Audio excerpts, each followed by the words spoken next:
So after 17 days straight of 12-hour shifts at my day job, it's time for some garage therapy. Some time to work on projects. Time to decompress. Time to work on this piece right here. Sorry, it's time to relax. Time to enjoy some time. Time to work on this unfortunate situation that I've got going on with the D100. So in the last 2.5 weeks at work, I've been collecting parts for projects, for content for you guys. There might be a carburetor rebuild or two. I got some new tool tech videos planned.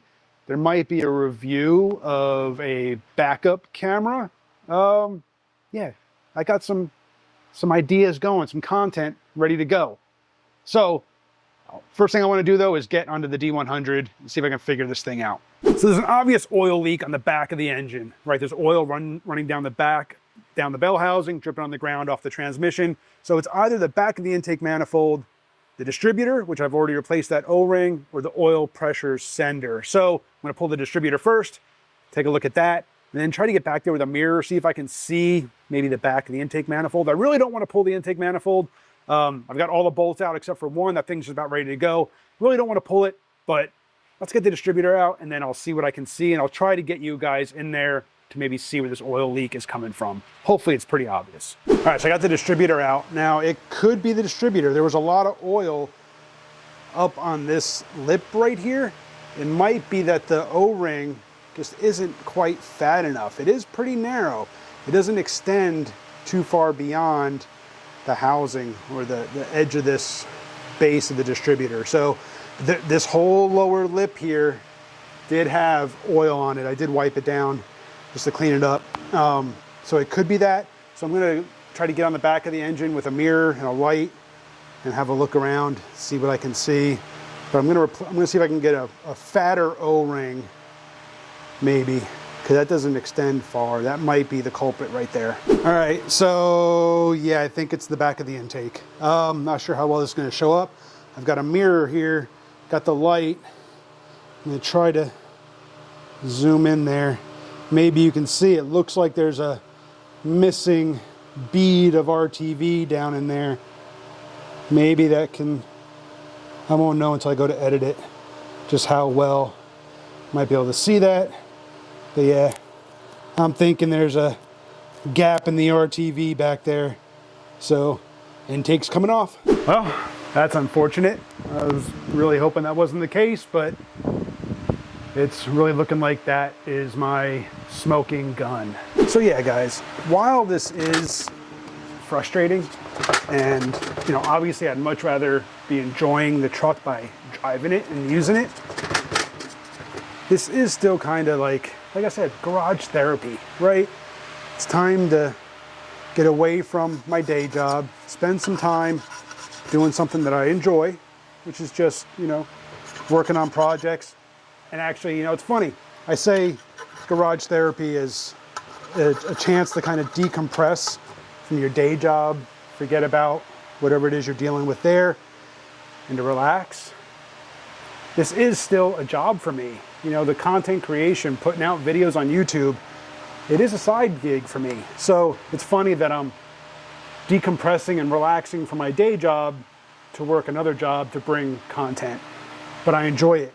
You know, I don't see the YouTube content stuff as necessarily a job. I mean, it is, but it's still a way for me to decompress. You know, I can work on projects, I can make content, and then I can relax a little during the editing process. You know, I enjoy learning new techniques with video editing and trying new things out. And, you know, again, it's relaxing.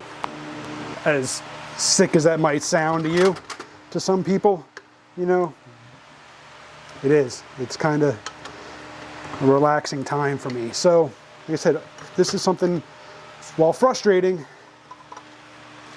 and I'd much rather be working on maybe some other projects than redoing things that I've done, I don't know how many times now, because RTV doesn't want to cooperate or whatever the case may be.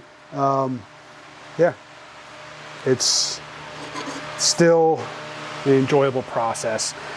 I'm gonna get this thing cleaned up. I'm gonna get the block cleaned up, and then try to get everything re-glued back together. Nice fresh coat of RTV. Get this thing re-sealed up. But then I'll probably have to let it set for probably 24 hours or so, just to be on the safe side. It's still kind of warm here, so it'll probably set up pretty quick. But I want to let it fully cure before I give it its final torque and add fluids. So rather than bore you with all that, I'm just going to continue to work on this, and I'll bring you guys in if I come across something that I think you might find interesting. Come here, Bobby. Oh, hi, Bobby. Hey, Coop. Why are you peeing all over the floor? What are you doing? Hey, boyo. Hey, boyo. Why are you peeing on my floor? What is this? What happened? What happened? Oh, somebody got overexcited. You got overexcited, huh? Coop, what are you doing? Come here. Oh, it's my boy. Oh, all right, let's go back inside. Come on, back inside. Let's go. He gets a little overexcited.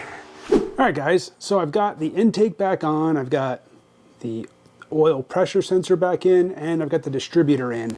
I really would have liked to have replaced the O-ring on the distributor, maybe find one that had a little bit larger of an inside diameter so it wasn't quite stretched out as much.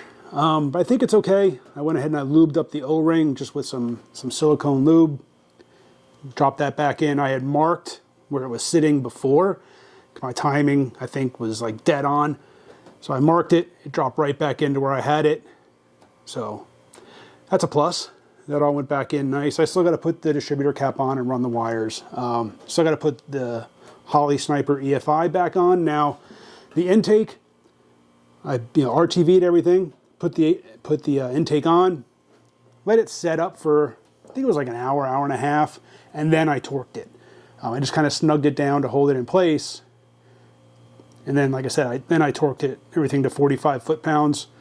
I'm going to let it set up overnight before I add any coolant, before I run it, anything like that. So I really would have liked to have gotten more done out here in the garage today as far as other projects. I've just got a splitting headache. It's like right behind my right eyeball. So I'm going to go ahead and take the rest of the day off with pay. Appreciate you guys for watching. Hit that subscribe, hit the bell, and I'll see you on the next one.